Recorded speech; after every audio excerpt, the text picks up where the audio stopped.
Bonjour à tous et bienvenue dans notre émission d'Unia Politicase, politique du monde.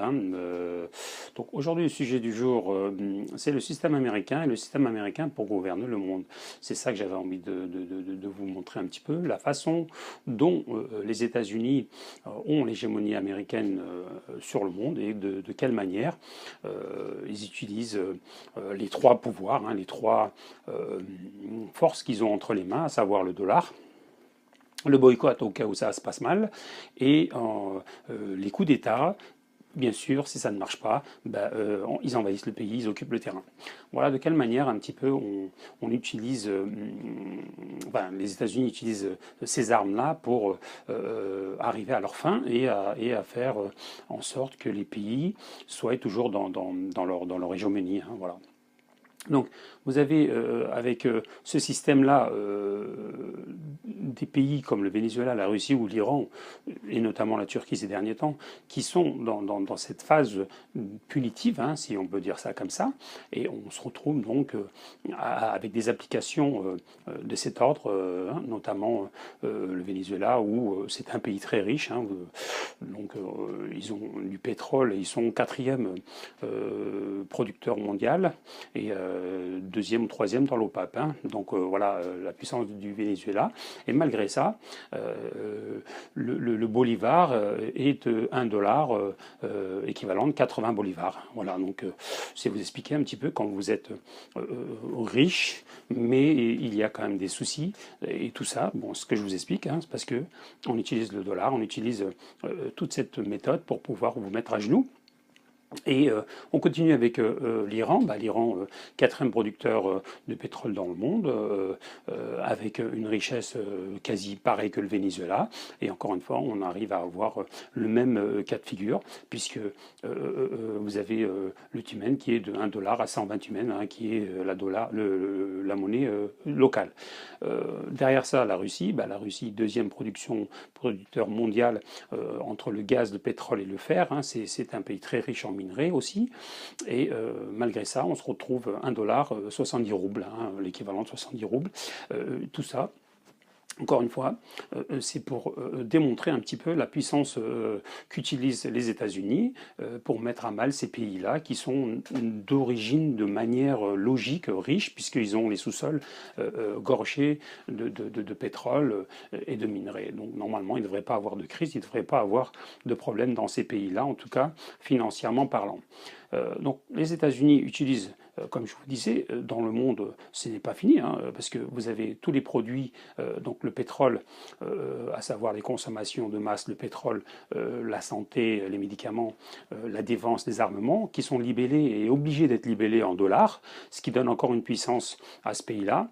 Les États-Unis sont le seul pays à être endetté et ont la planche à billets, donc c'est vous dire, c'est le pays qui s'endette avec sa propre monnaie. Donc c'est un petit peu incongru, mais c'est ce qui se passe dans le monde à l'heure actuelle avec les États-Unis.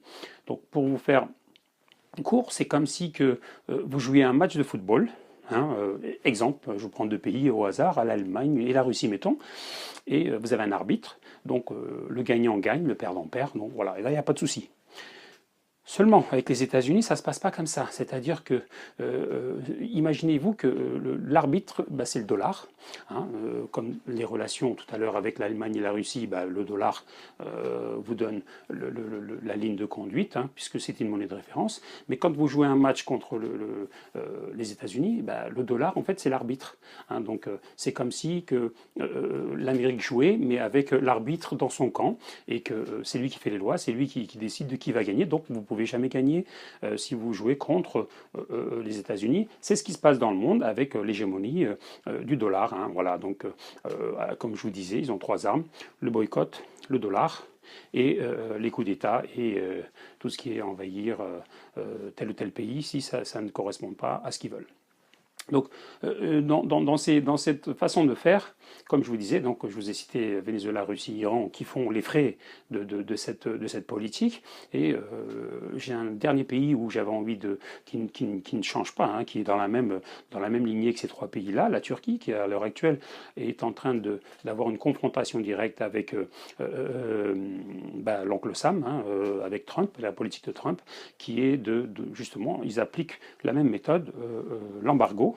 Ben voilà, l'embargo qui a été appliqué pour les armes, puisqu'on ne leur donnait pas les armes qu'ils voulaient. C'est pour ça qu'ils ont signé le S-400 avec les Russes, parce qu'ils n'ont pas voulu leur revendre le missile Patriot, donc ils ont cherché une autre solution.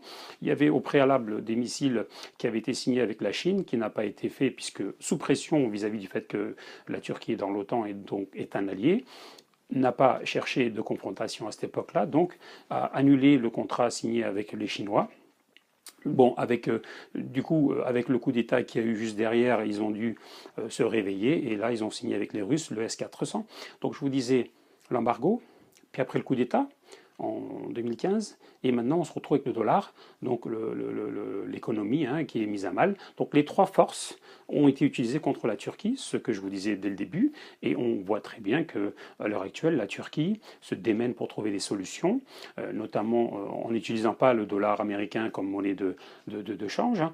Ils essayent de créer leur propre monnaie, la monnaie fictive, hein, comme le Bitcoin que vous connaissez très bien.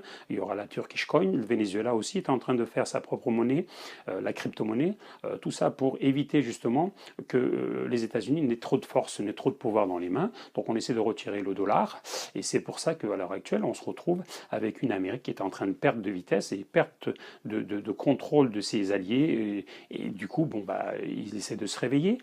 On a aussi les Allemands qui, d'après ce que j'entends, les rumeurs, seraient prêts à aider la Turquie économiquement pour pouvoir, parce que les Allemands aussi ont fait un petit peu les frais de la politique américaine de Trump. Donc l'Union européenne est en train de se réveiller et en train de prendre ses distances de la politique atlantique, parce que c'est mis à mal aussi, puisque une Turquie qui serait économiquement en pleine débâcle, nuirait à la santé de l'Europe aussi, puisque c'est aux portes de l'Europe. Et que vous dire de tout ce qui est les 4 millions de réfugiés syriens? Là, du coup, le pays serait déstabilisé, on ouvrirait les frontières, et du coup, ça déstabiliserait aussi, par effet de jeu de domino, l'Europe. En ce qui concerne aussi certaines banques qui ont investi énormément en Turquie, ça ferait l'effet que je vous disais. Donc le dollar, à l'heure actuelle, il est de 7 lires, mais quand on regarde les spécialistes, il devrait être à 3,80, maximum 3,75, 3,80, 1 dollar contre une lire turque. Donc c'est un coup, un putsch économique fictif qui est en train d'être monté contre la Turquie. Tout ça parce que on remet en question l'hégémonie américaine. Mais bon, ce n'est pas remettre en question l'hégémonie américaine, puisque la Turquie affiche des croissances de 7,5% chaque année. Et là, il y a 80% de réussite dans le domaine touristique à l'heure actuelle. Cette année, le tourisme est massivement venu en Turquie. Donc je doute fort que la croissance va diminuer. On a vu avec Stars Poor's, enfin les agences de notation telles que Moody's, etc., qui, dès le premier problème, baisse le niveau de la lire turque, donc du coup, pour essayer de créer une instabilité. Donc chaque occasion fait qu'on assiste là à une manipulation de l'économie, une manipulation de ce qui se passe réellement sur le terrain. Voilà, je vous dis à très bientôt. J'espère que j'ai été assez clair concernant ce qui se passe à l'heure actuelle, et je vous dis à très bientôt pour d'autres vidéos de ce type. À très bientôt. Au revoir.